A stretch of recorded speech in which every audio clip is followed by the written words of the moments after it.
এখন যে কোনো তারিখ মানে লোকে ভোটের তারিখের কথাই মনে করে, যেমন 25শে মে জঙ্গলমহলে ভোট, কিন্তু আমি বলবো 26শে মের কথা। 26শে মে অত্যন্ত গুরুত্বপূর্ণ একটা দিন। কবছর একটু পিছিয়ে যায়, 2021-এর 26শে মে ইয়াস, সেই ইয়াসের ধ্বংসলীলা, সেই তাণ্ডবের কথা এখনো লোকে মনে করে। আবার একটা 26শে মে 2024, এবার কি সেই একই রকম তাণ্ডব চালাবে রেমাল? রেমাল কি? রেমাল একটা ঘূর্ণিঝড়। আচ্ছা, এই রেমাল নাম কারা দিয়েছে? রেমাল নাম ওমান দিয়েছে। ওমানে রেমাল মানে হচ্ছে বালুকণা, একটি আরবি শব্দ। তো এক একটা দেশ এক একবার সুযোগ পায় ঘূর্ণিঝড়ের নাম দেওয়ার। তো এবার যদি এই ঘূর্ণিঝড় ফর্ম করে তার নাম হবে রেমাল, এটা ঠিক করা হয়েছে এবং ওমান এই নামটা দিয়েছে। ঘূর্ণিঝড় এখনো ফর্ম করেনি, কিন্তু যদি ঘূর্ণিঝড় ফর্ম করে তাহলে কি হতে পারে? আমরা যেখানে দাঁড়িয়ে রয়েছি এই সময়, এই টাইম ফ্রেম যদি দেখি, তাহলে শুক্রবার সন্ধে 6টা। বেশ, এখনো এখানে ঘূর্ণিঝড়ের কোনো নাম নিশান কিচ্ছু দেখা যাচ্ছে না। এই আমাদের কলকাতা, এপাশে বাংলাদেশ খড়গপুর, এপাশে এই ওড়িশা বর্ডার। তো আমি স্যাটেলাইট ইমেজ, একটা রানিং ইমেজ প্লে করছি। এই রানিং ইমেজে আস্তে আস্তে দেখা যাক, এখান থেকে এখান থেকে এখান থেকে ভোট চলে গেল, ভোট শেষ শনিবার রাত 8টা। এখানে কিছু বুঝতে পারছেন? একটু ছোট করে দেখাই আপনাদের। দেখুন, একটা ঘূর্ণিঝড় ফর্ম করে গেছে ঠিক এই জায়গায়। যে ঘূর্ণিঝড় আস্তে আস্তে আস্তে আস্তে এগোচ্ছে, উত্তর বঙ্গোপসাগরের দিকে এগোচ্ছে। এগিয়ে ঠিক কোথায় যেতে পারে? আসা যাক রবিবার, অর্থাৎ 26 তারিখের কথা বলছিলাম। বলেছিলাম না 26শে মে গুরুত্বপূর্ণ। 26শে মে অবস্থান দেখুন, এটাকে যদি আমরা একটু জুম করে দেখি,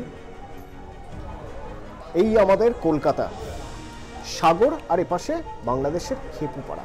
বলা হচ্ছে সাগর আর খেপুপাড়ার মাঝখানে এই 180 কিলোমিটার এই জায়গায় হিট করবে, ল্যান্ডফল হবে, অর্থাৎ ভূপৃষ্ঠ ছোবে রেমাল যদি ঘূর্ণিঝড় ফর্ম করে যায়, যা ফর্ম করে যাবে শনিবারে 25 তারিখে, এবং তারপর 26 তারিখ, অর্থাৎ 25 তারিখ মধ্যরাত বা তারপর থেকেই ল্যান্ডফল শুরু হয়ে যাবে।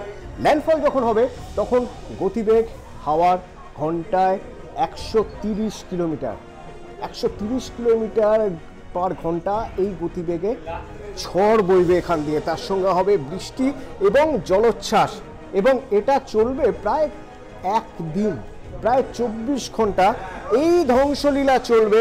শুধুমাত্র দক্ষিণ 24 পরগনা নয়, উত্তর 24 পরগনা, কলকাতাও বাদ যাবে না।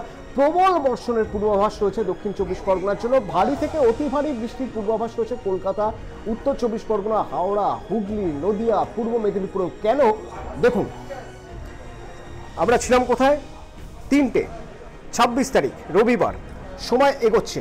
দেখুন, রবিবার 26 তারিখ সন্ধে 6টা, স্যাটেলাইট ইমেজ কি দেখাচ্ছে দেখুন। এদিকে জলেশ্বর, বালাসোর, ভদ্রক, এপাশে হলদিয়া, গঙ্গাসাগর, এই পুরো বিস্তীর্ণ জায়গা প্রবল বর্ষণ তো হবেই, তার সঙ্গে ঝোড়ো হাওয়া বইবে, যে ঝোড়ো হাওয়া 80 থেকে 120 কিলোমিটার বেগে হতে পারে। এটা গেল রবিবারের কথা, অর্থাৎ 26 তারিখের কথা।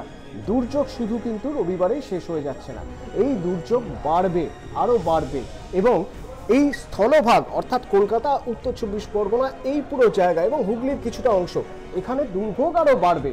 তার কারণ এই স্যাটেলাইট ইমেজই দেখাচ্ছে তার ঠিক কয়েক ঘন্টা পর থেকে কি কি হতে পারে। দেখুন, রবিবার রাত 1টা, ক্যালেন্ডারের হিসেব অনুযায়ী সোমবার হয়ে যাচ্ছে, 27 তারিখ হয়ে যাচ্ছে। দেখুন অবস্থা, এপাশে পূর্ব মেদিনীপুর, পশ্চিম মেদিনীপুর, হুগলি, বর্ধমান, নদিয়া, এই পুরো এলাকাটা একবার দেখুন। ঘূর্ণিঝড়ের পুরোপুরি প্রভাব, ভীষণ প্রভাব পড়বে এখানে, এবং গঙ্গাসাগর আর হলদিবাড়ি এবং সুন্দরবনের বিস্তীর্ণ এলাকা ভালোভাবেই বুঝতে পারছেন কী পরিমাণ ক্ষতিগ্রস্ত হতে পারে। আর ভারী থেকে অতি ভারী বৃষ্টির হাত থেকে বাদ যাবে না কলকাতাও। সোমবার সকালও হবে কিন্তু ভারী বৃষ্টি দিয়েই, সোমবার সকাল 10টা, 27 তারিখ 27শে মে সোমবার সকাল 10টা।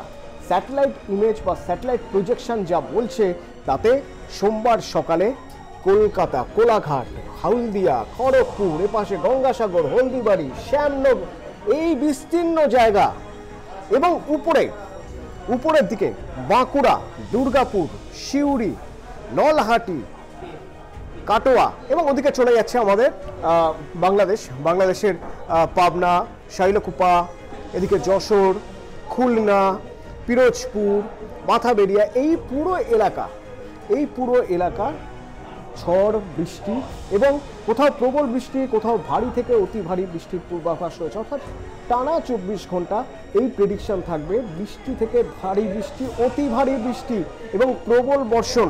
সবচেয়ে বেশি ক্ষতিগ্রস্ত হবে, আপনারা নিশ্চয়ই ছবি দেখে, ইমেজ দেখে আঁচ করতে পারছেন দক্ষিণ 24 পরগনার কি অবস্থা। দক্ষিণ 24 পরগনা সবচেয়ে বেশি ক্ষতিগ্রস্ত হবে। সাগর এবং কাকদ্বীপ, নামখানার বিস্তীর্ণ অঞ্চল, এই জায়গাগুলো নদী বাঁধ, এমনিতেই নদী বাঁধ নিয়ে মানুষ টেনশনে থাকেন।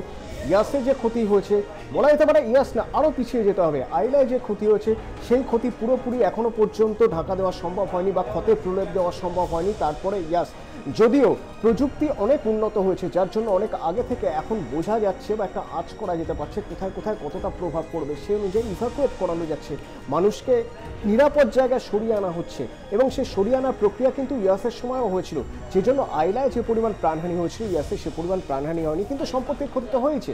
আর সেই সম্পত্তির ক্ষতি আটকানো যাতে যায় তার জন্য আরও উন্নত প্রযুক্তি, র্যাডারের ব্যবহার, এইসব প্রযুক্তির ব্যবহার করে আগাম জানিয়ে দেওয়া হচ্ছে স্যাটেলাইট ইমেজের মাধ্যমে যে দক্ষিণ 24 পরগনা কতটা ক্ষতিগ্রস্ত হবে।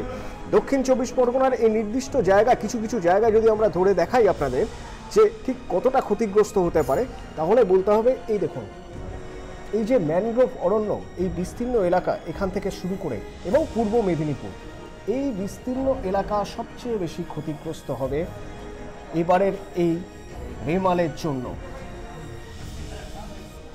এবার যেহেতু এই জায়গা সবচেয়ে বেশি ক্ষতিগ্রস্ত হবে, সুতরাং আগাম সতর্কতা নেওয়া হয়েছে। প্রথমত সেচ দপ্তরকে জানানো হয়েছে, দ্বিতীয়ত বিপর্যয় মোকাবিলা দল ইতিমধ্যেই পৌঁছে গিয়েছে। মৎস্যজীবীরা সমুদ্রে যেতে পারবেন না, মানা করে দেওয়া হয়েছে এবং এখানে মাইকিং চলছে। মাইকিংয়ের মাধ্যমে জানিয়ে দেওয়া হচ্ছে যে যারা যে জায়গাগুলোয় মনে হচ্ছে যে বিপদ সংকুল, সেখান থেকে সরে যান। রিলিফ ক্যাম্প করা হয়েছে, শেল্টার করা হয়েছে, সেখানে আপনারা চলে যান। তার কারণ যে পরিস্থিতি তৈরি হচ্ছে সেই পরিস্থিতি থেকে বাঁচানোর হাত মানুষের নেই, আগাম সতর্ক থাকা ছাড়া আর কোনো উপায় নেই। এবং শুধুমাত্র জল ঢুকে যাবে, প্রবল জলোচ্ছ্বাসে জল ঢুকে যাবে তা নয়, গাছ ভাঙবে, বাড়ির চাল উড়ে যেতে পারে, গবাদি পশু সামলানো মুশকিল হয়ে যেতে পারে এবং বিদ্যুতের কোনোরকম কোনো সংযোগ থাকবে না যদি সত্যি 80 থেকে 120 কিলোমিটার বেগে টানা ঝোড়ো হাওয়া বইতে থাকে। সুতরাং ওই যে বলছিলাম 26 তারিখ খুব গুরুত্বপূর্ণ। ঠিক 3 বছর আগে 2021-এর 26 তারিখের কথা মনে আছে আপনাদের, 26শে মে ইয়াস লন্ডভন্ড করে দিয়েছিল আমাদের শহর কলকাতাতেও, কত গাছ পড়ে গিয়েছিল, বিদ্যুৎ বিপর্যয় হয়েছিল কত জায়গায় এবং 1 দিন 2 দিন 3 দিন 4 দিন অনেকের বাড়িতে বিদ্যুৎ আসেনি। আর বিদ্যুতের সঙ্গে একেবারে সম্পূর্ণ সরাসরি যোগাযোগ পানীয় জল সরবরাহ, সুতরাং পানীয় জল পেতেও বেশ বেগ পেতে হয়েছিল শহরাঞ্চলের মানুষের। সুতরাং প্রত্যন্ত গ্রাম, দক্ষিণ 24 পরগনা, উত্তর 24 পরগনার তাদের কি অবস্থা হয়েছিল ভাবুন। সেই জন্যই বারবার 26 তারিখ এই কথাটাই বলছি, কারণ ঠিক তার 3 বছর পর 2024-এর 26 তারিখ আরও একটা বিপর্যয় হতে পারে যদি এই ইমেজের যে প্রজেকশন, স্যাটেলাইট ইমেজের প্রজেকশন যদি ঠিক হয়। তবে আরও একটা বিষয় রয়েছে, সাইক্লোন এখনও ফর্ম হয়নি এবং সাইক্লোন ফর্ম হওয়ার পরে অনেক সময় গতি ঘুরে যায়, তার যে গতিপথ সেই গতিপথ ঘুরে যায়। তার কারণ সাইক্লোন যখন এক জায়গা থেকে আরেক জায়গায় মুভ করে অনেকটা লাট্টুর মতো। সুতরাং লাট্টু আগে থেকে অঙ্ক কোশ্চেন একদম নিখুঁত নির্ধারণ করা, যে অবস্থান নির্ধারণ করা সম্ভব হয় না। সাইক্লোনের ক্ষেত্রেও তাই, ঠিক আগে থেকে নির্ধারণ করা সম্ভব হয় না একদম নিখুঁত, শুধু একটা প্রজেকশন করা যেতে পারে, যে প্রজেকশন আবহাওয়াবিদরা করে এবং সেই প্রজেকশন অনুযায়ী 26 থেকে 27 এই দুটো দিন অর্থাৎ 24 ঘন্টা সাবধানে থাকতে হবে, সতর্ক থাকতে হবে, অন্যদের সাবধান করতে হবে, খুব প্রয়োজন ছাড়া বাড়ির বাইরে বেরোবেন না এবং সতর্ক থাকুন।